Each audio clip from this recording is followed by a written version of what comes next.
नमस्कार। विश्व न्यूज 24/7 का हर दर्शकों को सादर प्रणाम, जोहर सलाम। दर्शक, बैसरन घाटी में गोलियां का गूंज नहीं सुनाई दी थी, तब तक ऐसा लग रहा था कि कश्मीर में फिर से बहार लौट आई। ये सचमुच की बहार नहीं थी, बल्कि एक उम्मीद थी, नए जीवन की, विकास की और शायद सबसे जरूरी उम्मीद की। आज ही का दिन 22 मार्च को पहलगांव में लिहार नदी के किनारे स्थित होटल युवन पर्यटकों से खचाखच भरा हुआ था।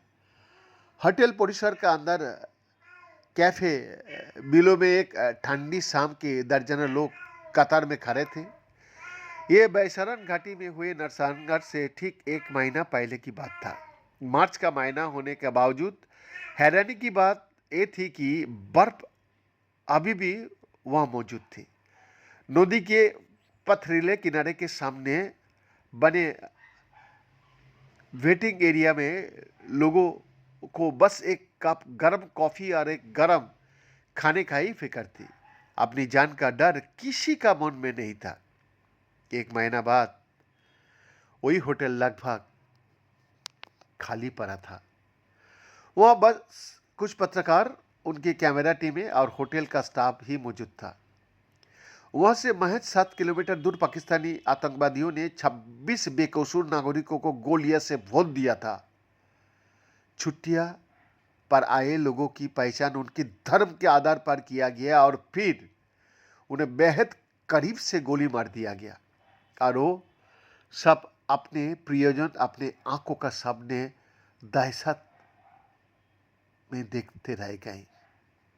कश्मीर का साथ जुड़ा ये घिसा पिटा जुमला कि ये संघर्ष की धरती है, एक बार फिर लौट आया था और उसने बसंत के एहसास को ही दबा दिया था। लेकिन कश्मीर का आतंकवाद का साथ जो सामना रहा है, उसमें अब एक खास पैटर्न नजर आता है। दिल दहला बनी सबसे भयानक घटनाओं के बावजूद यहाँ उम्मीद हमेशा लौट आती है और पिछले 4 दशकों से यही सच रहा है। कभी कभी ये उम्मीद पर्यटकों का रूप में आती है और कभी कभी ये स्थानीय लोगों को उस हौसले के रूप में दिखाई देता है जिसके सहारे वो अपनी जिंदगी को आगे बढ़ाता रहता है। आज वही उम्मीद एक बार फिर घाटी में लौट रही है। एक तरह जहां स्थानीय लोग अपनी जिंदगी को फिर से संवार रहा है, वही दूसरी ओर पर्यटक भी कश्मीर का रुख कर रहा है। किसी आम कश्मीरी से पूछिए कि वो यहाँ की पूरी स्थिति के बारे में आमतौर पर कैसा महसूस करता है, तो अक्सर उनका जवाब इन दो में से किसी एक तरह का होता है, या तो पूरी तरह चुप्पी या फिर भावनाओं का सैलाब। बीएन का एक्सक्लूसिव रिपोर्ट।